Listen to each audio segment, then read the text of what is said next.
Welcome back.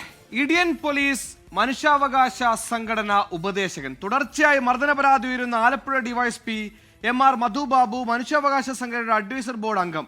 Perumbavoor കേന്ദ്രമായി പ്രവർത്തിക്കുന്ന human rights forum എന്ന സംഘടനയുടെ അഡ്വൈസറി ബോർഡിലാണ് മധുബാബു ഉള്ളത്. ISO IAF അംഗീകാരമുള്ള സംഘടനയാണ് ഹ്യൂമൻ റൈറ്റ്സ് ഫോറം. മധുബാബു സംഘടനയിൽ അച്ചടക്കമുള്ള ആളെന്ന് ചെയർമാൻ ഡോക്ടർ കെ അനിൽകുമാർ 24 പറഞ്ഞു. 24 ബ്രേക്കിംഗ്. സോഷ്യൽ മീഡിയകളിലും മറ്റു ഉള്ള കാര്യങ്ങൾ, പത്രമാധ്യമങ്ങളിൽ, TV ചാനലുകളിലൊക്കെ അദ്ദേഹത്തിനെതിരെ എന്തോ ഒക്കെ വന്ന് ഞാനും കുറച്ചൊക്കെ കണ്ടു. അതിന്റെ യാഥാർത്ഥ്യം എന്താണെന്ന് മനസ്സിലാക്കാതെ നമുക്ക് അദ്ദേഹത്തിന്റെ പേരിൽ ഒരു ആക്ഷൻ എടുക്കാൻ പറ്റില്ല. ഹ്യൂമൻ ആണല്ലോ എല്ലാവരും. അത് സുഖകരമല്ലാത്ത എന്തെങ്കിലും പ്രവൃത്തികളോ പ്രവണതകളോ അത് 100% ബോധ്യപ്പെട്ടു കഴിഞ്ഞാൽ അങ്ങനെയുള്ള ആളെ നമ്മൾ ഇതിൽ നിന്ന് റിമൂവ് ചെയ്യും.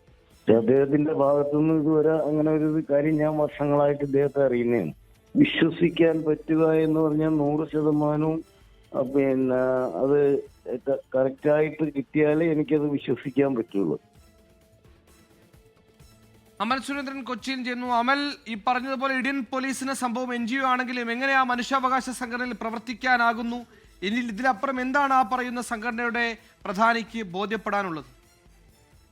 സുഹൈൽ, കോവിഡ് കാലത്തടക്കം രോഗികൾക്കടക്കം പല സ്വകാര്യ ആശുപത്രികളിൽ നിന്നും അധിക തുക ഈടാക്കുന്നു എന്ന തരത്തിലുള്ള പ്രശ്നങ്ങളെല്ലാം പൊതുസമൂഹത്തിന് മുന്നിലേക്ക് കൊണ്ടുവരികയും നിയമ പോരാട്ടം നടത്തുകയും ചെയ്ത സംഘടനയാണ് ഹ്യൂമൻ റൈറ്റ്സ് ഫോറം എന്ന് പറയുന്നത്. ഈ ഒരു സംഘടനയിലാണ് കഴിഞ്ഞ 3 വർഷമായിട്ട് എം.ആർ. മധുബാബു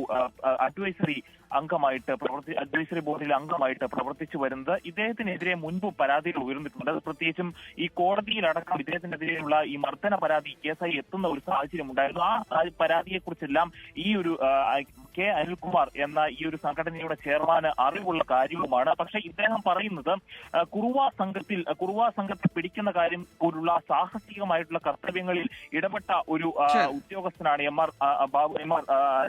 ബാബു എന്ന് പറയുന്നത്.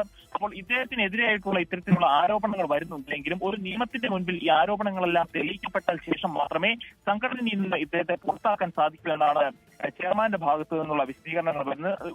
ഇപ്പോൾ തന്നെ ഈ സംഘടനയ്ക്കുള്ളിൽ തന്നെ ഇദ്ദേഹത്തിന്റെ ഒരു അംഗത്വം വലിയ ചർച്ചയാകുന്ന സാഹചര്യം. എന്തായാലും മനുഷ്യാവകാശ സംഘടനയുടെ ഉപദേശിയാക്കാൻ ഈ പറഞ്ഞ ആ സംഘടനയുടെ നേതൃത്വമുള്ളവർ തീരുമാനിക്കാൻ കാരണം കുറുവ സംഘത്തെ അടക്കം പിടിച്ച സാഹസിക പ്രവർത്തനത്തിൽ ഏർപ്പെട്ടതാണ് സംഘടനയിൽ കയറി പറ്റാനുള്ള മെറിറ്റായി പറയുന്നത്. അമൽ സുരേന്ദ്രനാണ് വാർത്തയുടെ വിശദാംശങ്ങൾ നൽകിയത്. മറ്റു വാർത്തയിലേക്കാണ്.